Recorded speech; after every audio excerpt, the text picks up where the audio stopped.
I am going for, as I have for the past however long it's been going on, I'm going for Master of Elephants? Master of Elephants. I'm gonna stop in the middle of a chapter.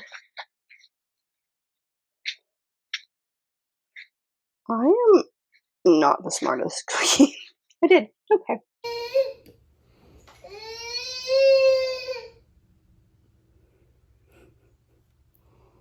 I don't think I've hated a family more, specifically the parents, more in a book.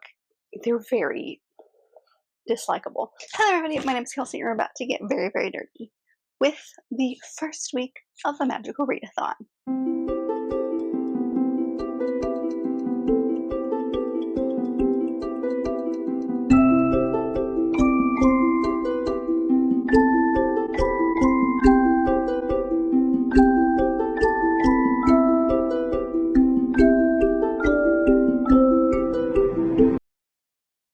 So it is actually the night of April 1st, and I thought I should finally actually come to you and start this vlog. I don't know what this is going to look like. I haven't done a vlog like this since having a kid, I think. So we'll see. This might just be a lot of me talking, but I thought I should come to you because I'm going to start my first official book tonight. So if you have no idea what I'm talking about, I will leave my TBR linked above. I will also link the announcement video of this readathon, but it's by G from Book Roast. It's all about creating your own character and going to a magical school. And basically how it works is you create your own character, and then you look at the booklet of careers and you pick which one you think your character or which one you would like to go for, and based on that career you have a certain number of prompts. And so this is a two-parter. So the first part is in April, the second part is in the fall, and based on the class that you need, there's a prompt that associates with that class. So like I have since this has started, I will be going for Master of Elements. I've gotten it every year, and actually this is my 4th year. So once I complete this, then I will have completed this career and I will have completed my degree and have officially become a Master of Elements. So I'm thinking next year I might switch it up and change pick a different career. We'll see. But I also have been doing Wild Form Druid, and I've been trying to do that for 2 years now.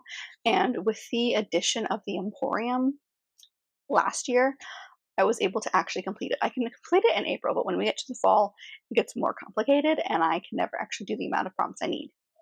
So we're going to try that again, which means I need a total of 8 prompts or 8 books to read for this readathon. So if I could read 2 to 3 books a week, we're good to go. Ironically, the book that I'm going to be starting with is not one that is required for my career, but it's an audiobook that's going back. I have it out from the library, and it's due back in like 3 days, so we need to finish that. And this is for Artificery, which is your current title matches, or your current time matches the title length. So when I watched the announcement video, it was 10:10 to be exact. So I needed a book title with 10 letters. So I'll be choosing Funny Story by Emily Henry. It's finally out in paperback, so I got me a copy. Look at this beautiful spine. This is her most recent book. I don't think the one that is for this year, 25, is out yet. So this is her most recent book, and the only one that is currently out that I haven't read.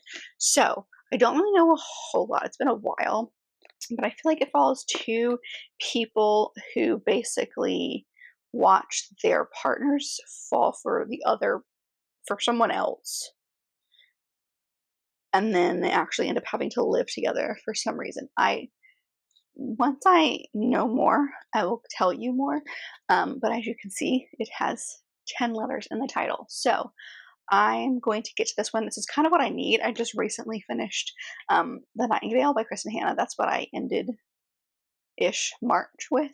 So I need something fun and light, and this is a rom-com. So even though Emily Henry always packs other things in her stories, I need something more light and fun. So that's what I'm leaning towards. So this is what we're going for. I will let you know when I've started it what my thoughts are, things of that nature. It's Emily Henry, and I love Emily Henry books, so I'm excited to see how this one goes. I'm noticing that she has a book on her lap, so I'm hoping she's involved in the book world. This is super floppy, by the way, unrelated to literally anything. Look at that flop. Amazing.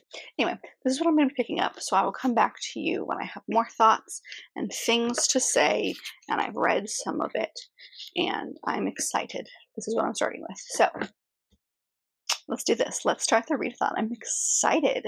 I always love this readathon. It's my favorite readathon, so I'm excited to take you along, as always, with me on the journey that is going to be the chaotic reading moods of Kelsey.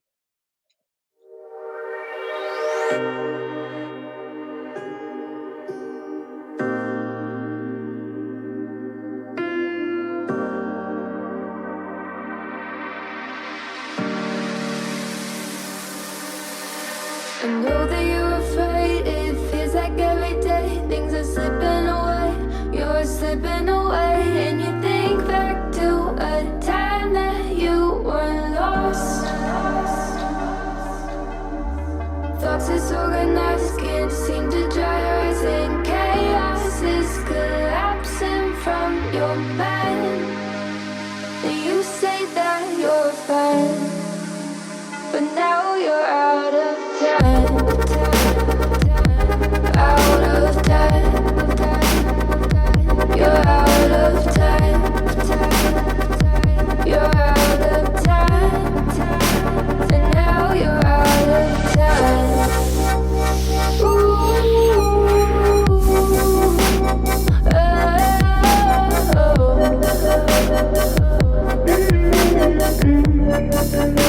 and now you're out of time. Never measure up, you'll never be enough. People say tough love, you should just suck it up. And you think back to a time that you were lost.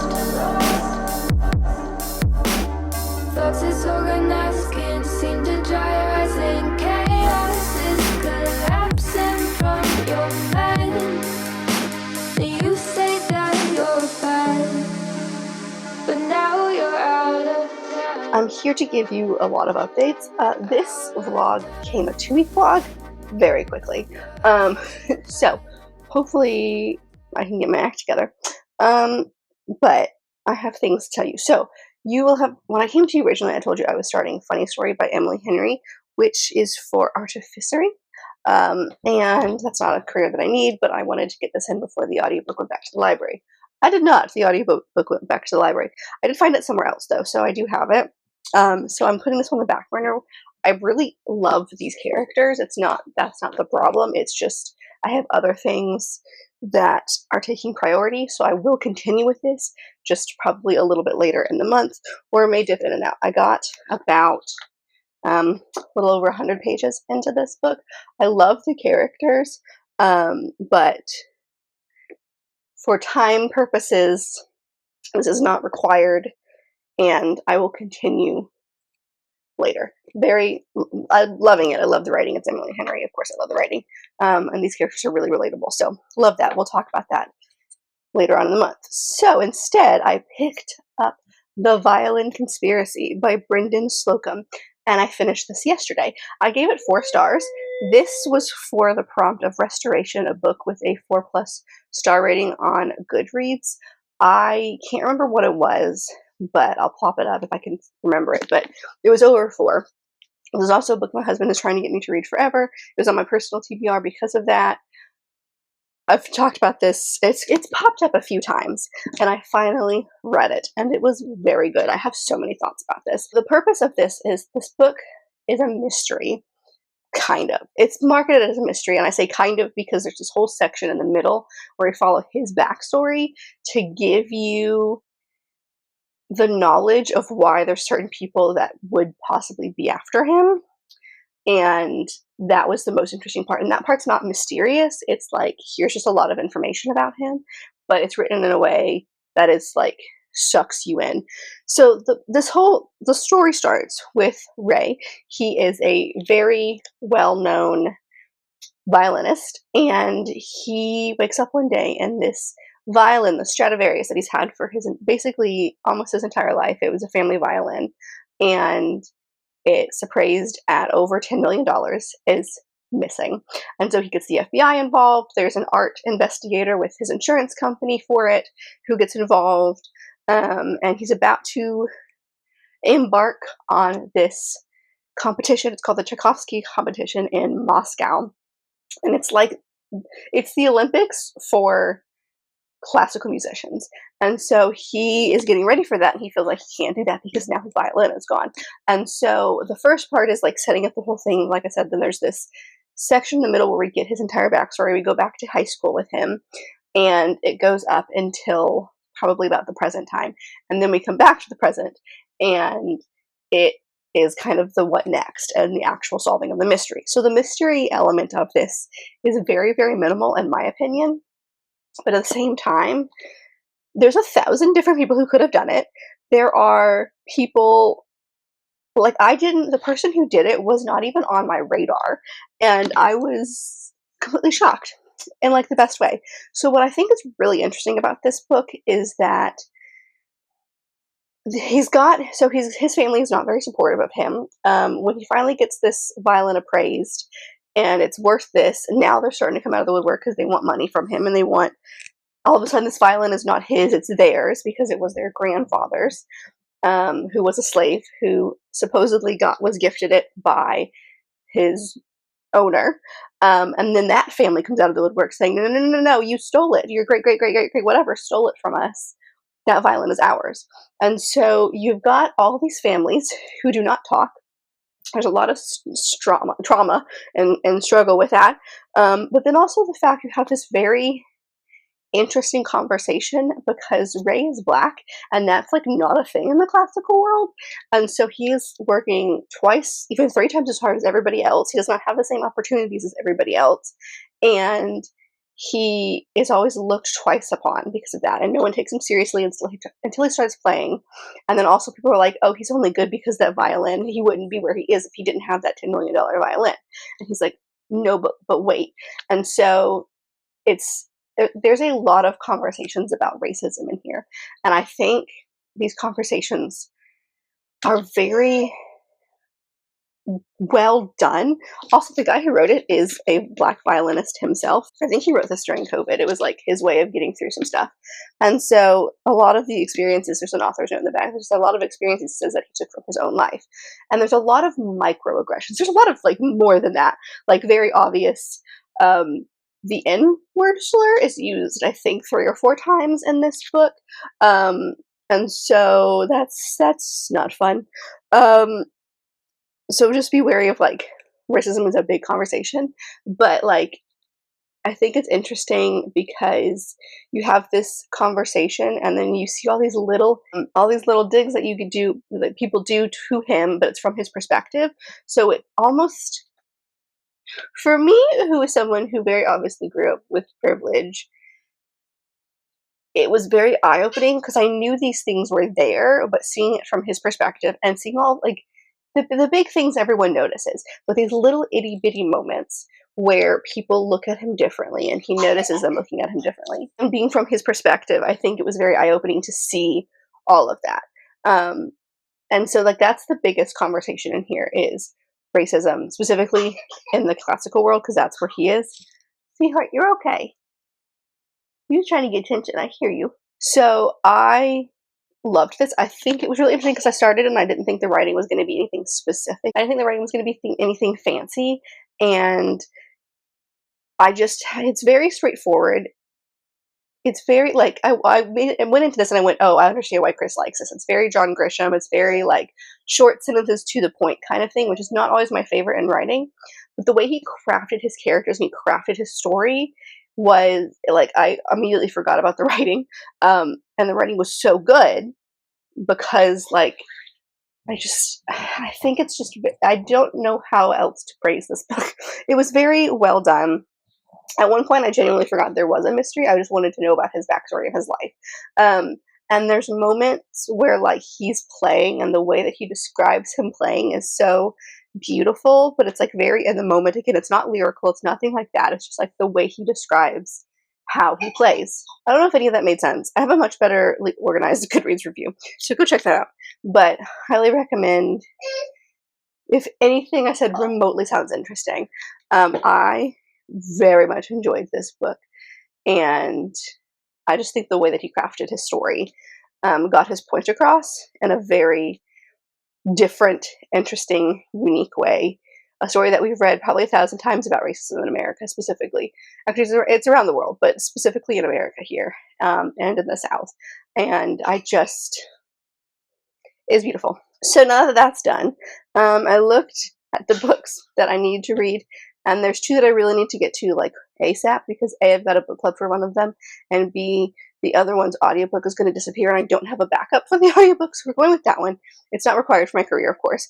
And that is The 13th Child by Aaron A. Craig.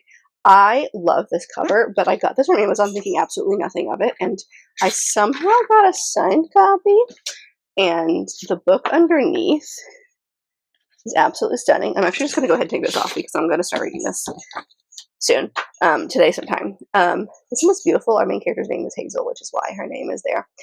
This is for, what is this for? Psionics and Divination, whatever that class is. And it's a book with witches or the occult. And I think this one will fit within it. It follows our main character Hazel, who is the 13th child. And when she was born, the 13th child promised to one of the gods she spends her childhood waiting for her benefactor, Merrick, the god of death, to arrive and take her away. So he does get her, I don't remember what birthday, I'm assuming it's 18th because everything is 18th, and basically makes her a healer. And she has the ability to tell who's going to die. And so she is tasked with helping them painlessly get to the afterlife. And so then she runs into a prince or a king situation. I've read a book by Aaron A. Craig before, and I really enjoyed it. It was very creepy. So I'm curious how this one's going to go. It's quite thick. So I'm going to start this. Actually, I've technically started it. I started it yesterday. I read the prologue of sorts. I'm excited to see what's about. I've read another book by her. It was really creepy. I have a feeling this one might be, just based on the what it's about. But Melodic goes away in like 2 days. So we are going to read this right away. So that's my update. I'll come back to you when I have more things to say. But I finished a book, so that makes me feel good, because it's already the 10th, and I finished it yesterday. I gotta get my act together. It's gonna be a fun month.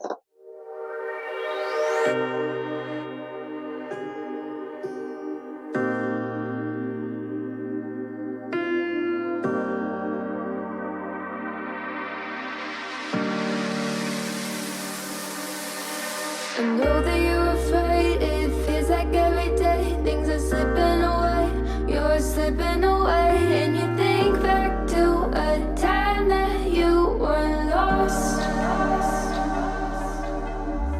Thoughts disorganized, can't seem to dry your eyes, and chaos is collapsing from your mind. And you say that you're fine, but now you're out of time,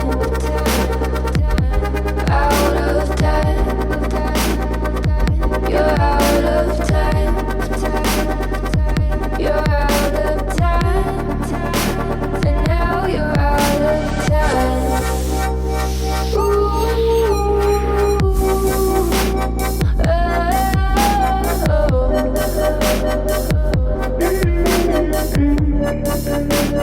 Now you're out of time. Never measure up, you'll never be enough. People say tough love, you should just suck it up. And you think back to a time that you were lost. Thoughts disorganized, can't seem to dry your eyes, and chaos is collapsing from your mind. And you say that you're fine, but now you're out of time, out of time, you're out of time, you're out of time, and now you're out of time.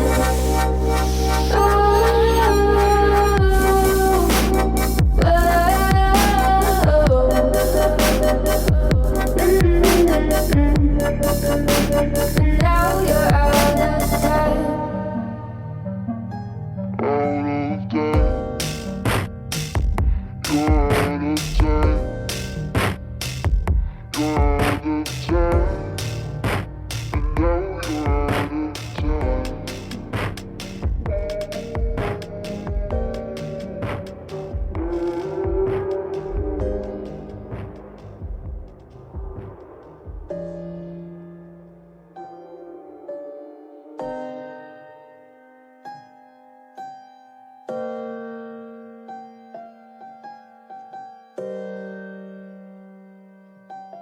Hello friends, it is the 14th. I forgot what day it was.